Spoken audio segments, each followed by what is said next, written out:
আসসালামু আলাইকুম। হ্যালো শিক্ষার্থীরা, কেমন আছো তোমরা? নিশ্চয়ই অনেক ভালো আছো। আজকে আমি তোমাদের স্কুল থেকে দেয়া নির্ধারিত অ্যাসাইনমেন্ট নাম্বার ৩ এর গণিতের প্রশ্নগুলোর পর্যালোচনা এবং এখান থেকে তোমাদের প্রশ্নের যে নমুনা উত্তরগুলো সেগুলো নিয়ে হাজির হয়েছি। আর তোমাদের উম নির্ধারিত অ্যাসাইনমেন্টগুলো শেষ হওয়ার পর তোমাদের ক্লাস 5 থেকে ক্লাস 10 পর্যন্ত সকল বিষয়ের টিউটোরিয়াল আমাদের চ্যানেলে আপলোড করা হবে। সেজন্য অবশ্যই লাইক দিয়ে সঙ্গে থাকবে এবং অবশ্যই সাবস্ক্রাইব করবে। তো আমরা প্রথমে তোমাদের ১ নম্বর প্রশ্ন ছিল সংক্ষেপে উত্তর দাও। সংক্ষেপে উত্তরে তোমাদের এখানে ৫ টা সংক্ষিপ্ত প্রশ্ন আছে। ৫ টার উত্তর দিতে হবে। আমরা প্রথমে ক নাম্বার ছিল ৯, ১৬, ১৮ এর ল গা লসাগু কত? ৯, ১৬, ১৮ এর লসাগু হবে ১৪৪। তোমরা স্ক্রিনে দেখতে পাচ্ছ তোমাদের উত্তরগুলো। ক নম্বরের ১৪৪ উত্তর। খ নাম্বার ছিল গসাগু এর পূর্ণরূপ কি? গসাগু এর পূর্ণরূপ হচ্ছে গরিষ্ঠ সাধারণ গুণনীয়ক। গ নাম্বার ছিল ক এর মান নির্ণয় করো। এখানে ক এর মান হবে আমাদের ৪০। তারপর ঘ নম্বরের উত্তর হবে ২৮৮ এবং এর উত্তর হবে ১ হেক্টর সমান কত এওর? প্রশ্নটা ছিল এইটা। এর উত্তর হবে ১ হেক্টর সমান ১০০ এওর। এরপর আমরা দেখি আমাদের ২ নম্বর। ২ নম্বর থেকে ছিল সৃজনশীল প্রশ্ন।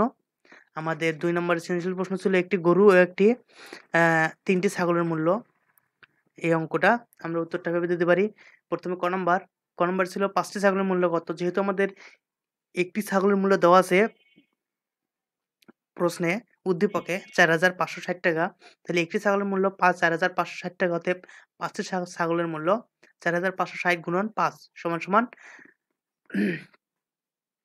২২,৮০০ টাকা। তাহলে অতএব ৫ টি ছাগলের মূল্য ২২,৮০০ টাকা। খ নাম্বার ছিল একটি গরুর মূল্য কত? আমরা একটি ছাগলের মূল্য জানি দেখতে পাচ্ছ স্ক্রিনে ৪,৫৬০ টাকা। আমাদের যেহেতু ৩ টা ছাগল কিনছিলাম আমরা ৩ টা ছাগলের মূল্য আসে ১৩,৬৮০ টাকা। ২ টা গরু ও ৩ টা খাসির মূল্য থেকে আমরা যদি ৩ টি ছাগলের মূল্য বাদ দেই বা বিয়োগ করি তাহলে আমরা ২ টি গরুর মূল্য পাবো। ২ টি গরুর মূল্য আমরা বিয়োগ করে পেলাম ৩১,৪০০ টাকা। ২ টা গরুর মূল্য যদি ৩১,৪০০ টাকা হয়, ওটাকে আমরা একটি গরুর মূল্য বের করলাম ২ দ্বারা ভাগ করে। তাহলে একটির দাম বের হবে আমাদের ১৫,৭০০ টাকা। আমরা ২ নম্বর প্রশ্নের সমাধান করলাম। এরপর আমার ৩ নম্বর প্রশ্ন ছিল। ৩ নম্বর প্রশ্নের উত্তরটা আমরা এভাবে করব। জামে এব উ প্র প্রশ্নটা ছিল অ্যা জামিল সাহেব একজন ব্যক্তি। তার মাসিক বেতন ৳৮,৭৬৫ টাকা। প্রতি মাসে তিনি ৳৩,২২৫ টাকা বাড়ি ভাড়া এবং ৳৪,৮৫০ টাকা অন্যান্য জিনিস ক্রয় করেন। অবশিষ্ট টাকা তিনি ব্যাংকে জমা রাখেন। তাহলে তিনি মাসে কত টাকা ব্যাংকে জমা রাখেন? তাহলে জামাল সাহেবের আমরা উত্তরটা দেখতে পাচ্ছ। জামাল সাহেব বাড়ি ভাড়া দেন এত টাকা, অন্যান্য জিনিসপত্র ক্রয় করেন। এই দুটো আমরা যোগ করে নিলাম।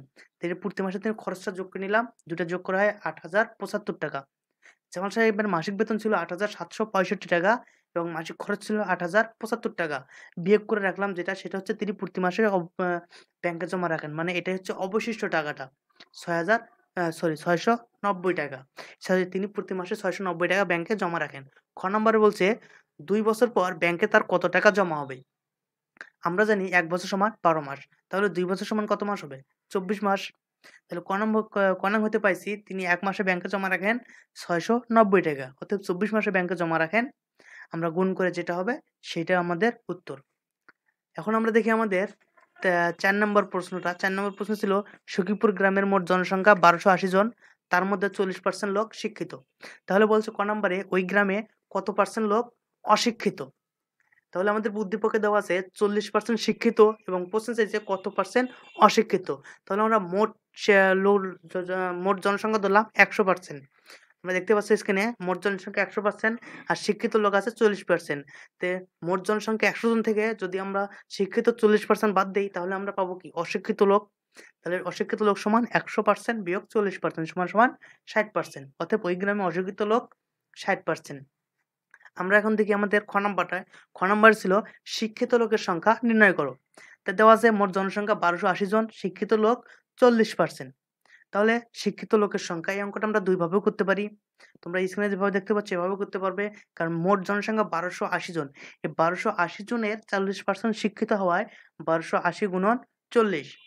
এটাকে আমরা আ ক্যালকুলেশন করে পাইলাম ৫১২ জন। অথবা এই গ্রামে শিক্ষিত লোকের সংখ্যা ৫১২ জন। এটাকে তোমরা অন্যভাবেও করতে পারবে। যেমন আম 40% লোক শিক্ষিত, তাহলে ১০০ জনের মধ্যে শিক্ষিত ৪০ জন। ১ জনে কত? ১২৮০ জনে কত? এভাবেও করতে পারবে।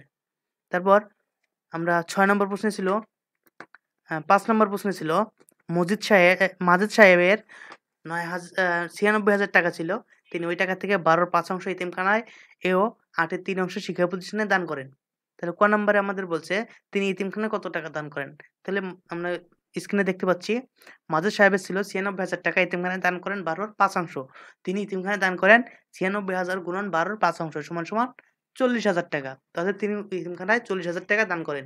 খ নম্বরটা ঠিক একইভাবে শিক্ষা প্রতিষ্ঠানে দান করেন ৮ এর ৩ অংশ। অতএব তিনি শিক্ষা প্রতিষ্ঠানে দান করেন ৯৬,০০০ টাকারই ৮ এর ৩ অংশ। কাটাকাটি করে আমরা পাইলাম ৩৬,০০০ টাকা। অতএব তিনি শিক্ষা প্রতিষ্ঠানে দান করেন ৩৬,০০০ টাকা। ৬ নম্বর ছিল একজন শিক্ষক ৪২ টি কলা, ৮৪ টি বিস্কিট এবং ১০৫ টি চকলেট কোনো অবশিষ্ট না রেখে কিছু সংখ্যক শিক্ষার্থীর মধ্যে ভাগ করে দিতে চান। তাহলে কতজন শিক্ষার্থীর মধ্যে তিনি কলা, বিস্কুট ও চকলেট ভাগ করে দিতে পারবেন?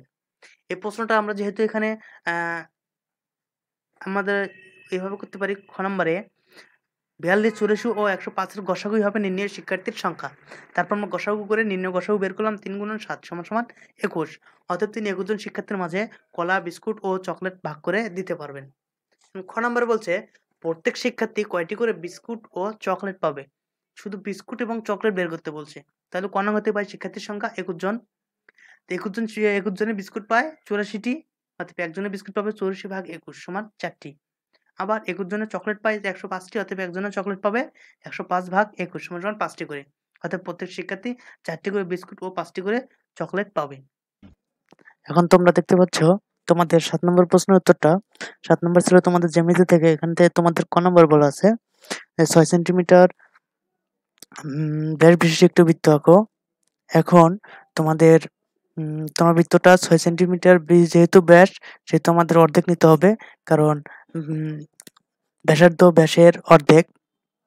আমাদের ব্যাসার্ধ নিতে হবে ৩ সেন্টিমিটার, স্কেল দিয়ে মেপে ৩ সেন্টিমিটার নিয়ে তোমরা একটা বৃত্ত আঁকবে। বৃত্তকে নাম দেবে। নাম দেওয়ার পর আমরা এখন খ নম্বরটা দেখি। খ নম্বরে তোমাদের এখানে ৩টা বৈশিষ্ট্য চাইছে বৃত্তের। বৃত্তের ৩টা বৈশিষ্ট্য তোমরা এইভাবে দিবা। ১ নম্বরে বৃত্ত হলো নির্দিষ্ট পরিসীমার মধ্যে আবদ্ধ বৃহত্তম ক্ষেত্রফল। ২ নম্বর প্রতিটি বৃত্তের আকৃতি অভিন্ন এবং বৃত্তের পরিধি ও ব্যাসের অনুপাত সবসময়ই ২২.৭ হয়।